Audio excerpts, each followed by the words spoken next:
Hello everyone, and welcome to Highlight. Today, we're diving into an important and complex topic.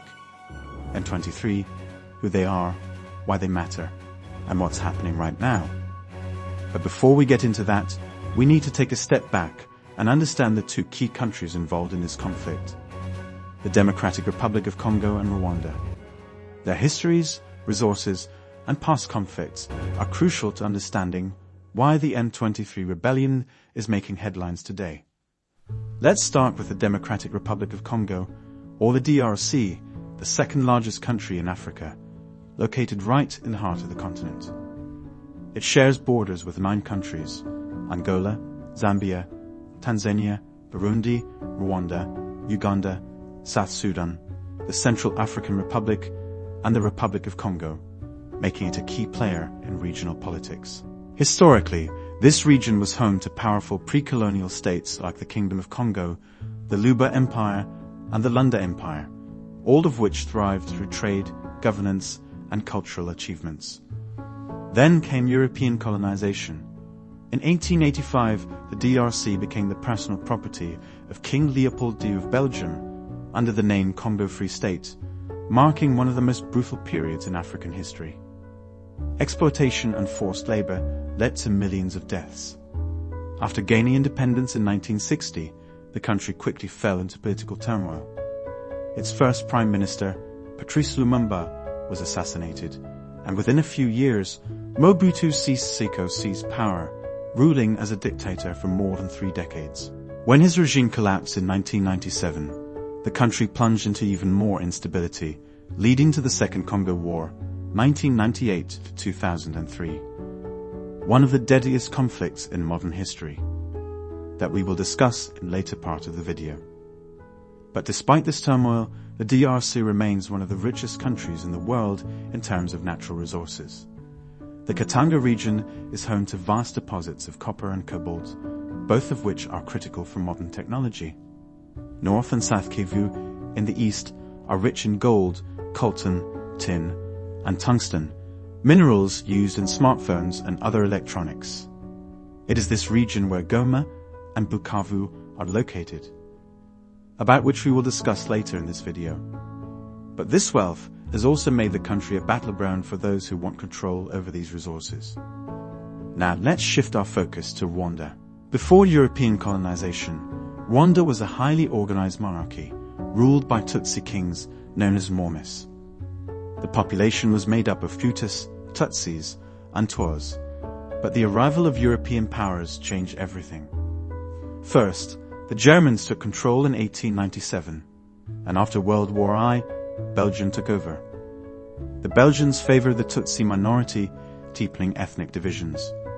By the time Rwanda gained independence in 1962, tensions between the Hutu majority and Tutsi minority had already led to widespread violence. The Hutus took power, forcing thousands of Tutsis into exile. One of the darkest chapters in Rwanda's history came in 1994 with the Rwandan genocide. Over the course of just 100 days, nearly 800,000 Tutsis and moderate Hutus were massacred in one of the worst genocides in modern history. The violence finally ended when the Rwandan Patriotic Front, RPF, led by Paul Kagame, took control of the country. Kagame has remained in power ever since, and Rwanda has been praised for its rapid economic development under his leadership. If you are a movie lover, then this genocide has been the subject of several films, including Hotel Rwanda, 2004, Sometimes in April, 2005, Shooting Dogs, 2005, and 100 Days, 2001. These movies depict the horrors of the genocide and the struggles of those who tried to survive it. But the genocide didn't just affect Rwanda. It had huge consequences for the entire region. In the aftermath, around 2 million Hutus, including many who had taken part in the killings, fled into eastern Congo. This led to the formation of more than 120 armed groups, including the Democratic Forces for the Liberation of Rwanda, FDLR, which claims to represent Hutus. This mass movement of people and the ongoing violence sparked 2 major wars. In 1996, Rwandan forces invaded Congo in what became known as the First Congo War, overthrowing longtime dictator Mobutu Sese Seko and renaming the country from Zaire to the Democratic Republic of Congo. But that wasn't the end. Just 2 years later, in 1998, the Second Congo War erupted. What started as a conflict between the DRC and its former allies, Rwanda and Uganda, quickly escalated into what some call Africa's World War. 9 countries and over 25 armed groups were drawn into the fighting. By the time a peace deal was reached in 2003, an estimated 5 million people had died, many from disease and starvation. While Rwanda emerged as a stable nation under Kagame, the DRC has remained in constant turmoil, plagued by armed conflicts, poverty, and political instability. This brings us to today's topic, M23. M23, or Movement 223 Mars, was formed in 2012.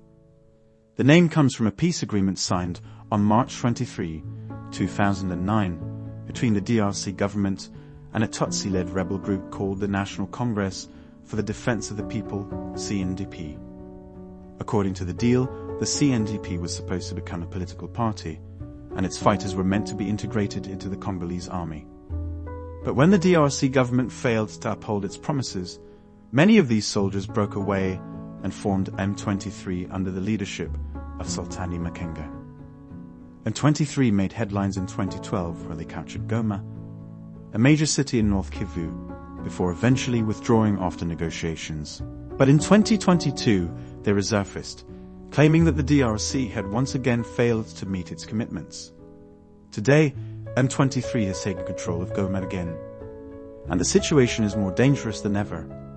UN estimates suggest that the fighting, which began in January, has taken the lives of more than 2,900 people, displaced close to 700,000, and injured many more.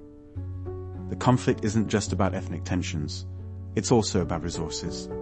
The DRC holds 40% of the world's coltan reserves, a critical mineral for electronics. With Goma as a major trading hub, controlling it gives M23 enormous power. Now regional players are reacting. DRC President Felix Tshisekedi has called the M23 advance an act of war. But Rwandan President Paul Kagame has refused to condemn the rebels outright. Instead, he has hinted that M23 deserves a seat at the negotiation table, which has fueled tensions with neighboring Burundi, a Hutu-majority country that has warned Rwanda not to escalate the situation further. Meanwhile, Uganda is walking a fine line, helping the DRC fight other rebel groups, but reportedly allowing M23 to operate on its territory. So, what happens next?